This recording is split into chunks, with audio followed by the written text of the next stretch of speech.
Welcome back, WNST, Towson, Baltimore, and Baltimore Positive. I am positively in Ocean City, Maryland. I gotta get a new background, Luke. I feel like I'm always in Baltimore. I'm always promoting Baltimore Positive, but I want to give a shout out to Dennis from Coons Ford Security Boulevard. He gave me this Bronco, and I got to tell you, before we get into football, before we get into Lamar and your sunburn from last week and the fireworks and all the stuff on Saturday night, Dennis gives me a vehicle on 10 hours notice at Coons Ford. All right. I said, look, my wife would like to have a vehicle. I'm going to the beach. He gives me this Bronco and he says, people are going to notice you in this car. And I'm like, really? Luke, I'm driving short of Easton and a guy stops in front of me, starts taillighting and waves me by, moves over to the right lane. I come up and he sits next to me, tells me to roll the window down. Roll the window down. He says, sweet ride, dude. So I got a sweet ride. I'm in Ocean City. The neighbors here seem to dig it as well. We're going to be broadcasting from Harrison's. We're going to be in Salisbury for Telly's on Tuesday, as well as Jolly Roger. And you can't come, Luke, because you go to Wildwood. You don't go to Ocean City. But if you came to Ocean City, you go to Jolly Roger. And then on Wednesday, we'll be at Blue. So for those of you in Ocean City, for the Marlin Open, come on by, say hello. I've already had chicken palooza. I already bought beer at the Rofo. I got pictures. So I really did it. I had my first crab cake at Suicide Bridge. But we're not here to talk about crab cakes today, are we? We're here to talk about vaccines and football players and protocols and the fact that you have to get a swab stuck up your nose every 14 days just to walk inside the building. Hi, Luke. Welcome to football season. Hey, we're back. And it's not all the way back to normal, but we're you look moving. Unshaven. You look sweaty. I'm worried about you. Okay, you gonna make it? You hydrating? I'm fine. Yeah, okay, I'm good. Right, I didn't shave. I don't shave every day. You know that. I got the 5 o'clock shadow that comes in at usually around 1:15. Yeah, that's fine. That's fine. Yeah, but hey, we're full force into training camp, and obviously it started, as I wrote at BaltimorePositive.com, with a thud, with Lamar Jackson testing positive. But we're now a week in, starting week 2, and no catastrophic injuries just yet. No hitting just yet. With the CBA that kind of got lost in the shuffle in the midst of the pandemic last year, a longer ramp-up period. So not exactly getting in the full pads until week 2. So that's when things start to get a little more interesting. There are plenty of guys who can look good when you're in helmets and shells and shorts, and it's very much like the spring. This tends to be one of those points now as the pads come on, as they start to hit a little more, where start to be a little bit of a separator. Some guys who looked really good in the spring, early summer, they don't look so great when the threat of contact, as Cam Cameron said way back when, you introduce that threat of contact, changes things a little bit. And on the flip side, some guys, whether you're talking offensive, defensive line, or a more physical player at a skill position, those guys who might be a little quieter early on because maybe they're not a burner or not that tremendous cream of the crop type athlete, but they're a good enough athlete, but they're also physical. And now you start to see that. So some guys I can think of over the years who early on in the spring, first few days of camp, not doing much, kind of quiet. And then all of a sudden they start to ramp up a little more and you start to see that. So this is one of those checkpoints that I always talk about over the course of the season. So, we're into it, but we're now getting to that time now where starting to get a little closer to preseason games at least. Everybody goes at a different pace this time of year, right? Yeah. And that would be the case if I know you never really spent 6 weeks down at spring training, but like I have, right? So I mean, back in the day when I was a young guy, you go down to Florida and pitchers are working one way, hitters are working one way, infield, trying to get into shape, physical shape, whether it's running, get your wind about you, as they say, or your strength. Football's even more so because of this contact part of it, because of the threat of catastrophic injury, literally with every tackling dummy, like literally, right? With every 7-on-7, there's the threat of an ACL or, whatever it is. I find that it's strange. And I think when it really changes is when you start hitting guys in other colors, right? Like that's when it gets chippy. That's when somebody does something that moves an ankle or moves a body and says, oh, we're not going 3/4. We're not going scud. We're not, what are we doing here? We're going full on. That's the Cam Cameron line. I'm glad you remember. They forget Cam Cameron around here. He did some good things. He did. But, and you just said it. you have so many different players who have a different objective this time of year. Yes, everyone's going to say, oh, I got to earn my spot on the team. Well, Calais Campbell's going to be on this team. Kevin Zeitler's going to be on this team. Mark Andrews is going to be on this team, even though he's only going into year 4. Marlon Humphrey's going to be on the team, even though the ball went over his head on Saturday. Saturday. Right, exactly. And I was just going to bring that up. This Saturday stadium practice was a fun time. Nice crowd, fireworks and laser show, all of that. But one of the big highlights, and rightfully so, Rashad Bateman, first-round rookie wide receiver, catches a long touchdown from Trace McSorley, who right now he and Tyler Huntley getting the first team reps and splitting those. And we'll get into that, I'm sure, in the next few moments. But that's where you do look at it and say, not that Rashad Bateman is worried about his roster spot. He's a first-round pick. He understands that. But he also knows he's not just you're not just rolling the ball out on the field and you're going to automatically be playing 65 snaps a game. He's got to earn his playing time. He's got to earn his keep. He's got to establish himself in the league. So a first-round pick's going to have that mentality. On the flip side, and look, Marlon Humphrey's been very complimentary of Rashad Bateman. Even going back to minicamp, he was talking about him and was kind of saying, this is a kid that you can kind of see he's not your typical rookie in the sense that really seems to have a comfort level with who he is as a player, seems to be picking up the offense quickly. But going back to that specific rep on Saturday night, Rashad Bateman, first time in front of Ravens fans, first time at M&T Bank Stadium, first time, kind of on display for Ravens Nation, so to speak, as they like to say. Wearing an NFL helmet, let's say. Yeah, right, exactly. Right. Whereas Marlon Humphrey, who, to his credit, among the veterans on this team, is a guy who does practice hard and does not seem to be that go through the motions kind of guy most of the time. But he's not thinking about that rep like it's the Super Bowl in the way that Rashad Bateman might be thinking about it in that moment going up against the Ravens top corner. And then you see the outcome there. Now, not to be dismissive of it, but taking it for what it is, a practice on the last day of July, no contact. You're talking about a 2-time Pro Bowl corner who's getting his work in early in the summer, knowing that, hey, we're not playing any games for real for another 6 weeks or so, compared to that first-round pick who is really trying to make an impression and show his coaches and show his teammates that, hey, there's a reason why the front office put this kind of faith in me, and I want to show you that. So there's always those different urgency levels. That's why I always kind of laugh once they start getting into contact where you have a younger player will mix it up then, getting a little bit of a scuffle after the play when they're starting to really hit with a veteran player. And you're just thinking, 95 out of 100 times, it's probably the young guy being a little too overzealous with the old guy who kind of knows what this is all about this time of year. And you kind of get that difference of philosophy, so to speak. So you have some of that, but hey, that's what makes this fun. And you track the guys on this team that were either rookies, undrafted free agents, guys that were on the practice squad a year ago, and you kind of see where they are, and they're scratching and crawling and clawing, trying to make sure they have a spot. You have those veterans that are kind of those fringe guys, even a guy like a Jalen Ferguson now, who is he going to be a lock for this team with Justin Houston coming in? We'll talk about that, but hey, little different expectation for him now, a little different urgency for him now compared to your franchise guys who, hey, just get your work in that you need to get in and stay healthy. I mean, that's the objective for those stars right now. So you just have a wide range of what everyone's trying to get out of every single workout. It's interesting. Let's talk about the Houston thing. We'll go to Lamar. It was last week, and I wasn't here, and I didn't get to bitch about it for 3 days. We'll talk about it, yeah. The utter ignorance of people not getting vaccinated. But that's another that's I'm on the Eastern Shore. I saw plenty of it on the way over here. I'll see plenty on the way back.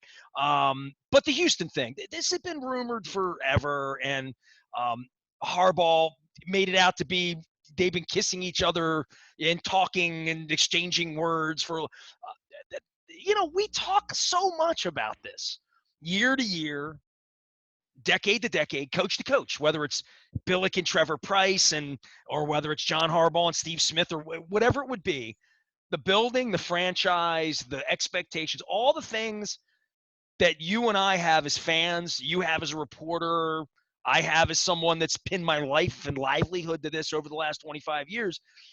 It really does speak to what the franchise is about, And I know you and I had a private conversation with Chad Brown about this many years ago, about Bill Belichick calling him every year and saying, I want you, because he was thought to be that guy, and he wasn't going to play, and he didn't want to play for Belichick. He didn't want to play anymore. But when Bill Belichick called, he's like, I probably have to go because I have a chance to win there, right? Justin Houston's got money, right? The tread on the tie, like all of that.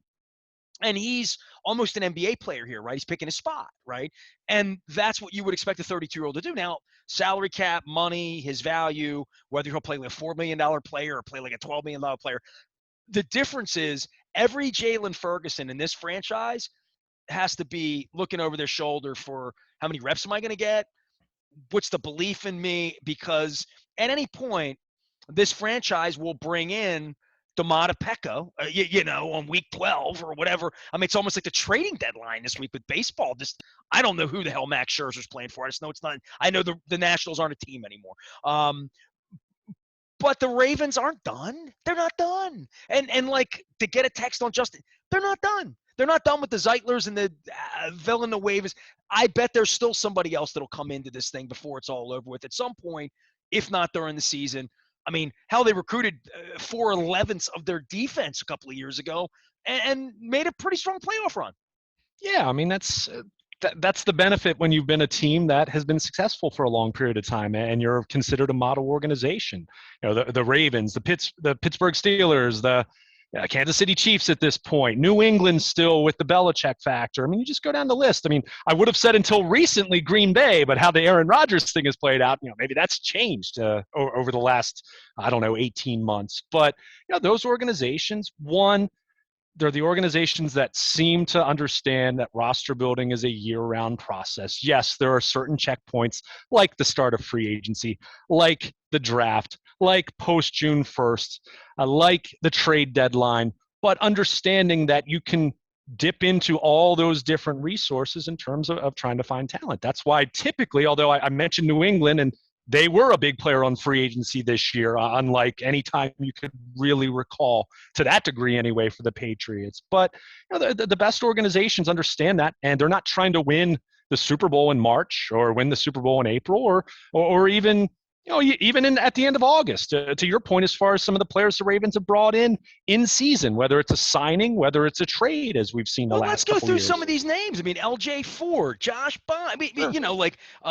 Yeah. I mean, we know the names. I mean, sure, Marcus Peters. Trades, sure, right. Right, Marcus Peters and Ike Ngakwe, which, okay, there's an example of one that didn't work out so great. I mean, you're not going to bat 1,000. But, in the case of Justin Houston, remember, they brought him in, what was it, about 10 days before the draft, I think off the top of my head. And at that point, and I think it's very easy to kind of figure this out, they clearly liked him.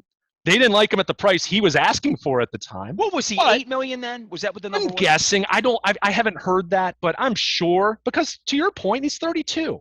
You get to a certain point, you become far more selective. When you're a guy who's made money, as he made money in Kansas City, made money in Indianapolis the last couple of years, you get to the point where you become much more selective. I think Jimmy Smith, on a smaller scale, because Jimmy's not a multi-time Pro Bowl player, but I think him dipping his toes into free agency last year and kind of seeing there wasn't the interest that he maybe hoped as far as one last, say, modest payday, came back to the Ravens. And I'm not so sure if the Ravens hadn't given him a 1-year extension at the end of last season, I'm guessing Jimmy Smith probably would have retired.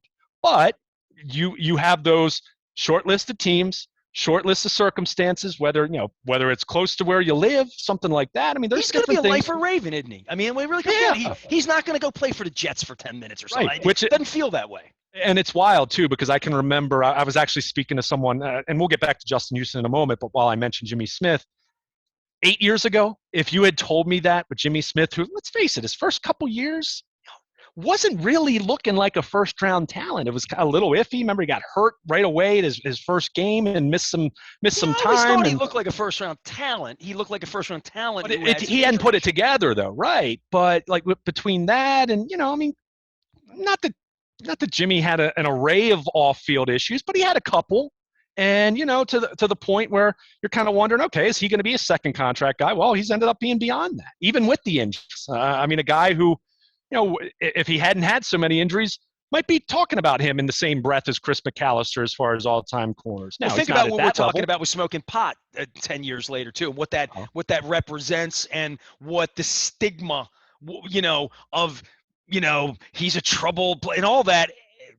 He's been he's been a pretty good Raven. I mean, he's got a ring, stuck around a long time. He's wanted to be here, and I have a feeling he has not broken up his last pass. Right? I mean, I wouldn't think so. I mean, a lot of this is what his role is going to be this year is going to depend on the health of Tavon Young first and foremost, which we've talked about that. But he's going to be part of what they do, whether it's playing some outside corner, whether it's matching up against a tight end in a hybrid dime role. I don't think he'll play dime exclusively, but could see certain matchups. Or I could see him playing a little bit of safety. I mean, keep in mind, Chuck Clark and Deshaun Elliott barely missed any snaps at all last year. Is that going to happen again? If they miss a little time, who's going to be that guy? Is it your third-round rookie, Brandon Stevens, just yet? Or might Jimmy Smith see that? So, dude, it's always committee. It's a second year, right? Yeah, I mean, that's just, right. Guys are going to get hurt. So, but what we mentioned with Jimmy Smith, bringing it back to Justin Houston, is a guy who did draw some interest from some other teams. I think it's evident when you're talking about a guy who signs at the end of July. He's being a little picky, and rightfully so. He's earned that right as a player as accomplished as him that still had 8 sacks last year, even if he's not the guy he was with Kansas City 6 or 7 years ago. And also a guy who's picky enough to not practice last week. Well, and that's absolutely a part of it. There's no question about that. So, he looks at the Ravens. I know there's been some other reports as far as, even another team or two maybe offering him a little bit more money. I'm guessing not a dramatically higher amount, but yeah, he's going to look at the Ravens. He's going to look at some other contenders and say, you know what?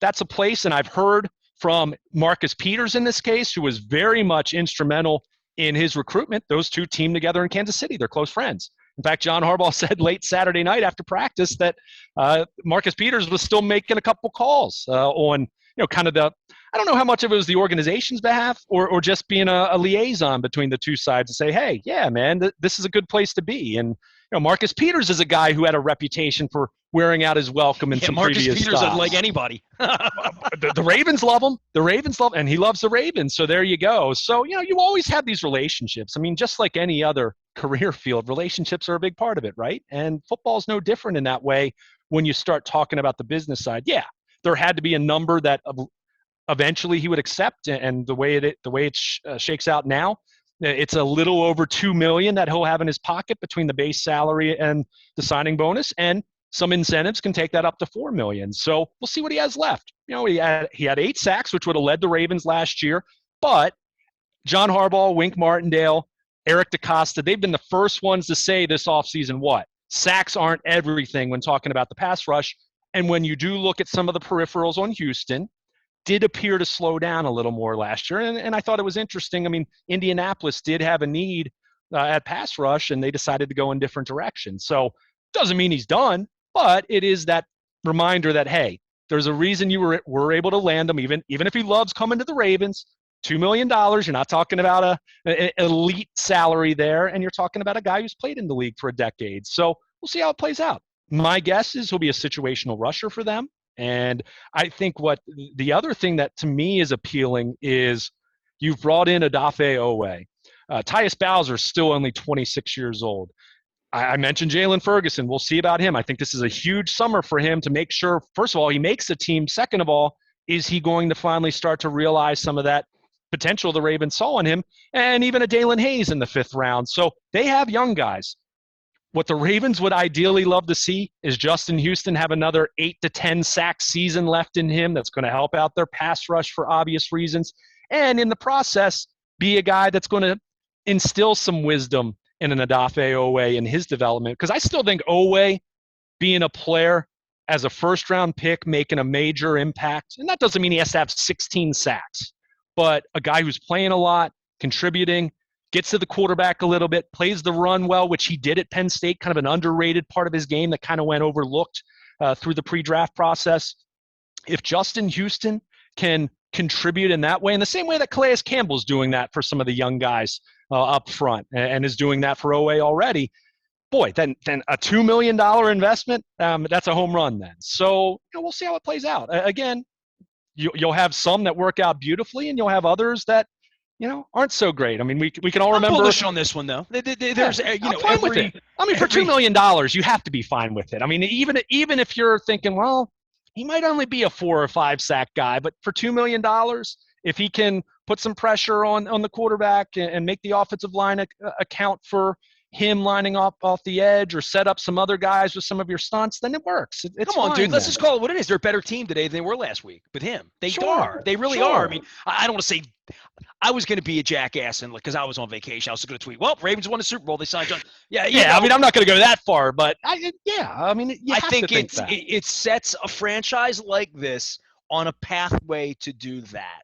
It It's helps. good Sure. news, as opposed to the Lamar Jackson stuff, which we'll get to momentarily. Luke Jones can be found, Baltimore Luke, out on, let's see, Twitter, Facebook, Instagram, Carrier Pigeon, Fax Machine. You can find him in lots of different ways. I am in Ocean City. I'll be here a part of the week and then working my way back through Chestertown and Denton, and I'll be in National Harbor this weekend. We're doing Southern Maryland next weekend, a crab cake a day. Hopefully, it keeps the injury bug away out in Owings Mills. The Ravens are preparing for New Orleans and Carolina, and the 3 games instead of 4 and 1 home game, and we get the extra home game against the Rams and all of that stuff.